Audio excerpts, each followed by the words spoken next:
Frank raised an interesting term. Where is he now? Is he gone off the grid? There he is. Okay. About my salutatorian speech, June 22nd, 1982. Okay, and it was a great honor for me to be the salutatorian, and I'm really glad that whoever came in number three came in number three. So I had the opportunity to give a speech, and I talked about greater threats facing the world. I talked about the mission of teachers and education, and so on and so forth, and I also talked about the topic of apathy.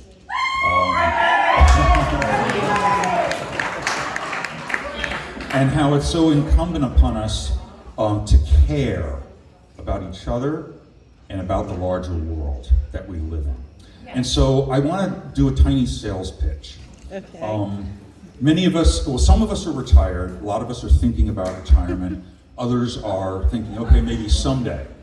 But the chances are that we're going to arrive at that retirement breakpoint, and we're going to now have the time, and we may have the money to do something larger in the world, perhaps, than we've done before. Woo! And so I want to kind of challenge everybody to think about their retirement years as a magnificent give-back opportunity, which might be in your church, it might be in your local school system, it might be for some sort of a nonprofit organization that's maybe nationwide or community-based or whatever it is. Look for a chance to care, look for a chance to give back, look for a chance to make a difference in somebody's life. I would like to,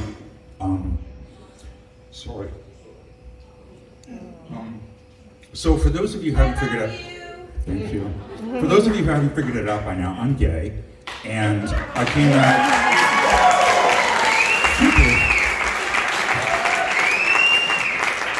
And about 5 years ago, I was thinking, I retired in 2016, and I was thinking about give back opportunities, and I said, you know, when I was in school, 1982, nobody talked about gay. The teachers didn't talk about it. It was a total non-issue. And I said, let me do something that'll make more of an impact and change the conversation at Impulse High School now. So I called up the principal, Barbara Clinton, and we talked about scholarship.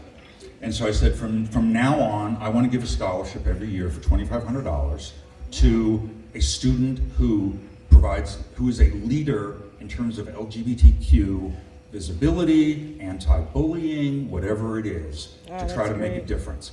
And then I went to the first graduation where that scholarship was being awarded. And to my great delight, it was the second largest scholarship that was being given out to anybody. Wow. You know, so it was like a big deal.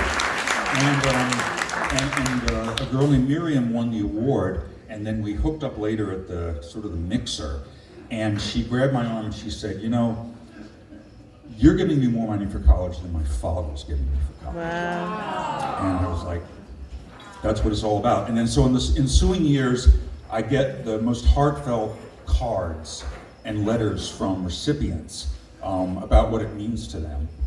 And one boy wrote me last year, he said, you know, I knew I was gay when I was in 7th grade, and like nobody has really validated me over all these years until now. Oh. So, sorry for the choke up, but in any event, it's about fighting off apathy, using your time and using your wallet to make a difference for somebody somewhere, and we can do that. And this group has such enormous power. We've got big brains, but we've got much bigger hearts. Yes. In this group.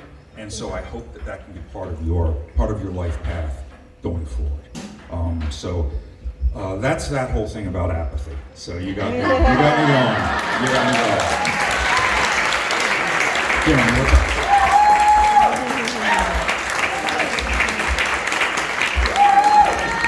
This may be my cue to hand it over to Chris Pavona. Okay. Now, I think some people have made extraordinary efforts to be here. Hopi Solomon took a covered wagon train.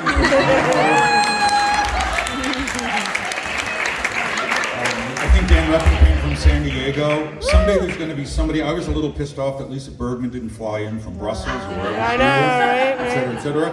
But I certainly hope that whether we do a 45th or we come on to a 50th, that all of us are A, still here, that would be Yes. handy, and B, find a way to be here together. Yes. So that we can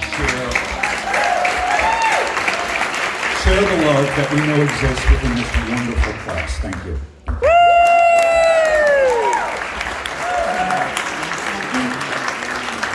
So folks, they are just about ready to